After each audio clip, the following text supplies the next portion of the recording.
বৃষ্টিময় সকালের সারাদিনের ব্যস্ততায় ভরা ছোট্ট একটা দিনের গল্প আজকে শেয়ার করব। আশা করি অনেক বেশি ভালো লাগবে। আসসালামু আলাইকুম এভরিওয়ান, কি অবস্থা সবার? নিউ আরেকটি ডেইলি ব্লগে সবাইকে ওয়েলকাম জানাচ্ছি। কে কোথা থেকে আজকের ব্লগটা দেখছেন অবশ্যই কমেন্টে জানাবেন। সকালবেলা ঘুম থেকে উঠেই ব্যালকনিতে এসে দেখি আমার ব্যালকনিতে অনেক পরিমাণ পানি জমেছে। বাহিরে মুষলধারে বৃষ্টি হচ্ছে। আজকে রিয়ানের পরীক্ষা ছিল, রিয়ানকে রেডি করিয়ে তারপর আমরা স্কুলের উদ্দেশ্যে রওনা দিয়েছি। বাইরে বের হওয়ার পর একটু বৃষ্টি কমেছে। বাহিরে যতই ঝড় বৃষ্টি হোক না কেন, মায়েদেরকে তো বাচ্চাদেরকে নিয়ে স্কুলে আসতেই হবে, এটাই স্বাভাবিক। তবে সব ফ্যামিলিতে না, অনেক ফ্যামিলিতে বাবারাও বাচ্চাদেরকে নিয়ে স্কুলে আসে।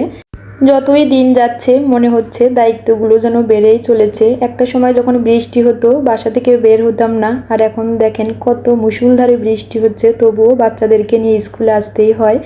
রিহানকে স্কুলে দিয়ে এসে আমরা ভাবিরা মিলে যেহেতু অলস সময় পার করেছিলাম, এজন্য ভাবলাম যে চলেন একটু কিছু কেনাকাটা করে আসি, মানে ভাবিরা মিলেই। যখনই কোনো কিছু কেনাকাটা করতে যাই মনে হয় যে বাসায় কোনো কিছুই নেই, সব কিছুই কিনতে হবে। আচ্ছা আপুরা বলেন তো, আপনাদেরও কি এইরকম মনে হয়?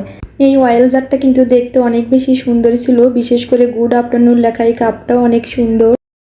এখান থেকে আমি কি নিয়েছি বাসায় এসে তারপর আপনাদের সঙ্গে শেয়ার করেছি।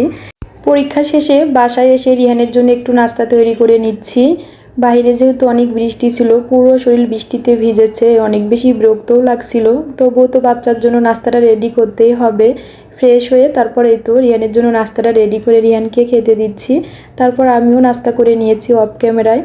আমার ভয়েস শুনেই হয়তো বুঝতে পারছেন আমার অনেক বেশি ঠান্ডা লেগেছে। এই তো আমি এক মগ ভর্তি রং চা বানিয়ে নিয়েছি, মানে মশলা চা, লেবু দিয়ে এই চাটা খেতে আমার এত বেশি ভালো লাগে। তারপর একটু এই তো ভিডিও ক্লিপস নিচ্ছিলাম। চা খাওয়ার পর আবার একটু ব্যালকনিতে এসেছি আমার গাছগুলো দেখার জন্য। কিছু কালো জাম নিয়ে এসেছিল, জামগুলো একটু ভিডিও ক্লিপস নিলাম। মাশাল্লাহ জামগুলো দেখতে অনেক বেশি সুন্দর ছিল, তাছাড়া অনেক মিষ্টিও ছিল খেতে। দেখেন এই আর্টিফিশিয়াল গাছের গোড়ায় কালারিং পাথরগুলো দিয়ে এত বেশি ভালো লাগছিল। এক আপু আমার এই গাছটা দেখতে চেয়েছিলেন, এই তো একটু দেখিয়ে দিলাম। তাহলে চলেন একটু আগে যে আমি আর্টিফিশিয়াল কিছু লতা শেয়ার করেছিলাম, আমি কোন লতাটা নিয়েছি আপনাদের সঙ্গে শেয়ার করি। এই ফুলটা বেডরুমে ছিল, এখন বেডরুম থেকে নিয়ে এসে রিহানের রুমে দিয়ে দিচ্ছি। ভাবছি বেডরুমের যে কর্নারে এই ফুলটা ছিল সেখানে আমি এই আর্টিফিশিয়াল লতাটা দিয়ে দিব। এই তো আমি এই লতাটা নিয়েছি, তবে সবার বাসায় কম বেশি এই লতাটা আছে, আমার অনেক বেশি পছন্দের এই লতাটা। তবে এখানে দেওয়ার পর একটু ভালো লাগছিল না, যেহেতু এখানে ইলেকট্রিসিটির একটা বোর্ড আছে, বোর্ডটা সরানোর পর তারপর দিতে হবে। ওখানে থেকে নিয়ে আসার পর আমি বেসিন এরিয়ার পাশে, মানে পর্দার রিংয়ের এই পাশে ঝুলিয়ে দিচ্ছি। এখন দেখতে বেশ ভালো লাগছিল। সবাই আমার বাসা সাজানোর ভিডিওগুলো এত বেশি পছন্দ করেন, তাই একটু একটু করে যখনই কিছু কিনি না কেন আমি শেয়ার করি আপনাদের সঙ্গে। বাসা গোছাতে গোছাতে আপনাদের কাছ থেকে বিদায় নিয়ে নিচ্ছি। তাহলে আজকে এ পর্যন্ত, সবাই ভালো থাকবেন।